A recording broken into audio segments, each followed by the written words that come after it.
Hello everyone, good morning. स्वागत है आपका हमारे यूट्यूब चैनल पे। तो आज की इस वीडियो में हम लोग बात करने जा रहे हैं चैप्टर 2 यूनिट सेकंड का। ठीक है, चैप्टर 2 यूनिट सेकंड में क्या है, यहाँ पे देखिए नॉन एक्वस टाइट्रेशन जो होता है, इसमें हम लोग सिलेबस के बारे में बात करेंगे। सबसे पहले इसका सिलेबस देखेंगे। ठीक है, यहाँ पे सिलेबस में देखिए जो हमारा है सॉल्वेंट हो गया है, एसिडिमेट्री हो गया एंड एल्कलीमेट्री हो गया। एल्कलीमेट्री टाइट्रेशन क्या होता है and estimation of sodium benzoate and epithelial HCl, ये क्या होता है इसके बारे में बात करेंगे। इसकी डिफिनीशन क्या है इसके बारे में बात करेंगे। तो यहाँ देखिए सबसे पहले इसकी डिफिनीशन के बारे में बात करेंगे। These are those titration in which the analyse substance is dissolve in non aqueous solvent.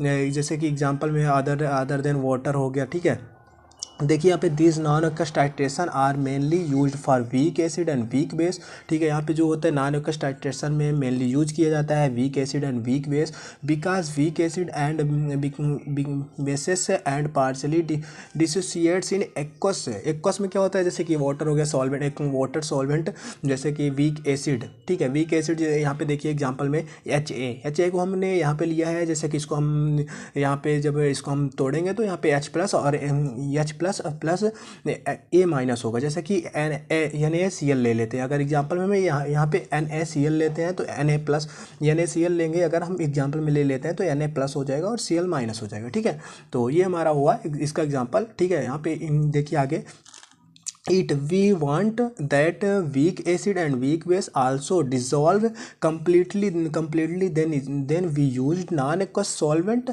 for this purpose। ठीक है, यहाँ पे कोई भी यहाँ पे बोला गया है कि यहाँ पे जब हम एसिड एंड बेस को लेते हैं आल्सो डिजॉल्व, मतलब कि उसको डिजॉल्व करते हैं तो कम्प्लीटली यूज किया जाता है नॉन एक्वस सॉल्वेंट, जैसे नॉन एक्वस सॉल्वेंट। ठीक है, नॉन एक्वस सॉल्वेंट यहाँ पे देखिए नाउ फॉर टाइट्रेशन, यहाँ पे देखते हैं यहाँ पे now for titration good result. यहाँ पे जो टाइट्रेशन करते हैं हम उसका गुड रिजल्ट प्रोड्यूस्ड होता है। We require the solution that dissolve completely. यहाँ पे जो भी हमारा सोल्यूशन होता है वो पूरी तरीके से डिजॉल्व हो जाता है। ओके, नेक्स्ट हमारा है यहाँ पे आगे हम देखते हैं इसको।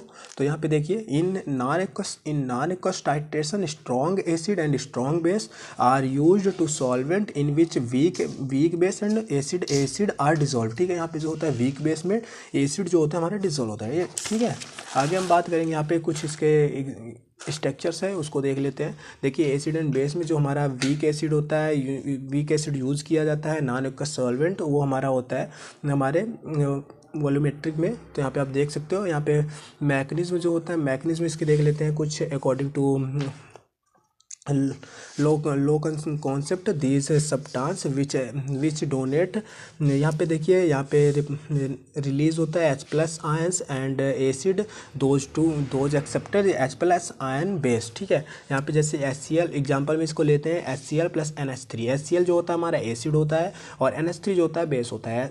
NH4 यहाँ पे जब हम इसको रिएक्शन कराएंगे तो रिएक्शन जो करता है NH4+ Cl- में होता है। Okay, now for weak acid strong base and for the weak acid strong acid. यहाँ पे फॉर वीक एसिड HA, देखिए HA को हम जब यहाँ पे तोड़ते हैं तो यहाँ पे देखिए H+ और A- में यहाँ पे टूटता है। Okay, now strong base accept H+ ions. Okay, फिर आगे हम देखते हैं यूज वीक बेस में क्या होता है, accept H+ ions, use strong acid, donate H+ ion से हेल्प ऑफ डिसोसिएट कम्प्लीटली। ठीक है, यहाँ पे हम बात करेंगे सॉल्वेंट के बारे में। यहाँ पे देख सकते हैं आप, यहाँ पे हम बात करेंगे सॉल्वेंट के बारे में।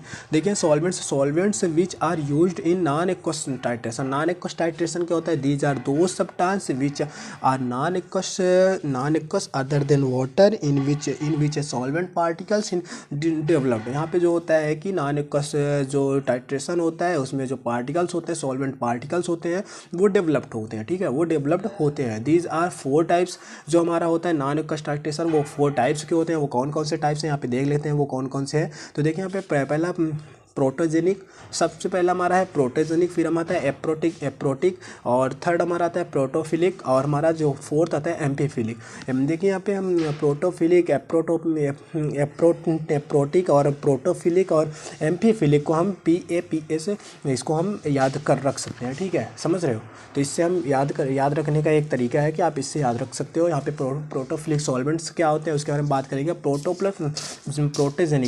प्रोटोजेनिक सॉल्वेंट्स क्या होता है उसके बारे में बात करेंगे। यहाँ पे देखिए यहाँ पे प्रोटोफिलिक जो होता है हमारा, यहाँ पे देखिए जो यहाँ पे प्रोटोजेनिक में जेनेरिक हमारा डोनर होता है और H+ जो हमारा प्रोटो होता है वो, ठीक है, आयंस जो होते हैं हमारे H+ वो हमारा प्रोटो होते हैं, ठीक है। दीज एसिडिक एंड यहाँ पे देखिए these are those solvents which, इसका डिफिनेशन जो है, these are those solvents which are acidic and natural solvent. देखिए यहाँ पे these are those which solvents acidic and natural, these solvents are used for weak base, ठीक है। इसमें हम जो वीक बेस के लिए यूज करते हैं, देखिए यहाँ पे जैसे कि सल्फ्यूरिक एसिड हो गया H2SO4, sulphuric acid, hydrogen fluoride और HNO3 नाइट्रिक एसिड, ठीक है, ETC।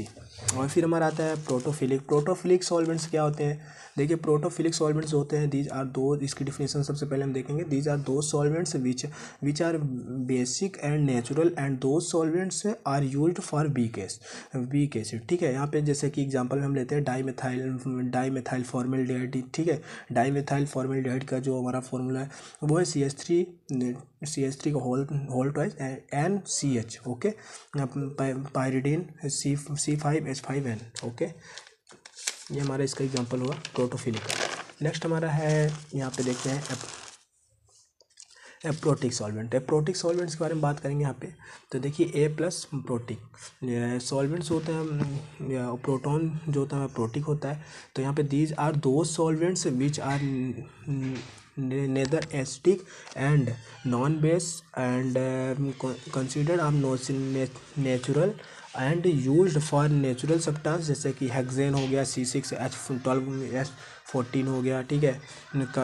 यहाँ पे कार्बो टेट्राक्लोराइड हो गया, ठीक है। एम्फीफिलिक सॉल्वेंट्स जो है उसके बारे में बात करेंगे यहाँ पे दीज आर दो solvents which are acidic and well basic and natural, they contain both protogenic and protophilic proteins, ठीक है। जैसे कि एग्जांपल हम यहाँ पे लेते हैं वाटर हो गया, इथेनॉल हो गया, इथेनॉल जो हमारा C2H5OH हो गया, ETC, ठीक है। अब इसके एडवांटेज एंड डिसएडवांटेज के बारे में बात करेंगे। यहाँ पे एडवांटेज क्या है, इसके डिसएडवांटेज क्या है, ठीक है।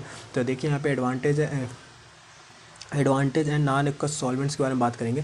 देखिए water insoluble drug of easily soluble, ठीक है। यहाँ पे हमारा जो होता है वाटर इनसोल्यूबल ड्रग होते हैं, जैसे कि इजीली सोल्यूबल हो जाते हैं। Helps of titration of weak acid and base to provide shape and point, ठीक है। फ्रिक्वेंटली यूज्ड सॉल्वेंट्स जो है हमारे किसमें ये पूरी तरीके से डिजॉल्व होते हैं, जैसे कि इसके बारे में बात करेंगे। जैसे ग्लेशियल एसिडिक एसिड हो गया, एसीटोनाइट्राइल हो गया, एल्कोहल्स हो गया, डाईमिथाइल फॉर्मेल्डिहाइड हो गया, ठीक है। यहाँ पे देख सकते हैं डाईमिथाइल फॉर्मेल्डिहाइड हो गया, डायोक्सोन हो गया, ठीक है।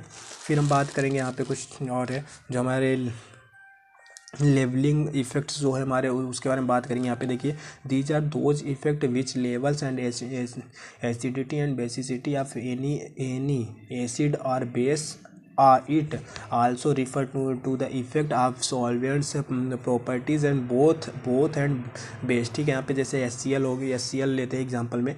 HCl जो है हमारा H+ और Cl- में टूटता है, और ये जो हमारा था एक्वस होता है H2O में, ठीक है।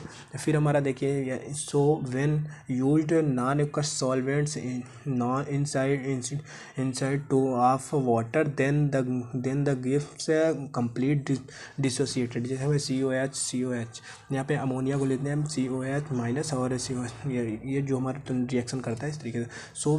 सो we levelled then acid by using non aqueous solvents and that is called levelling effect. Types of non aqueous solvents, titration क्या होता है, इसके टाइप्स की बात करेंगे। देखिए it is classified into 2 types, जैसे कि एसिडीमेट्री और एल्कलीमेट्री।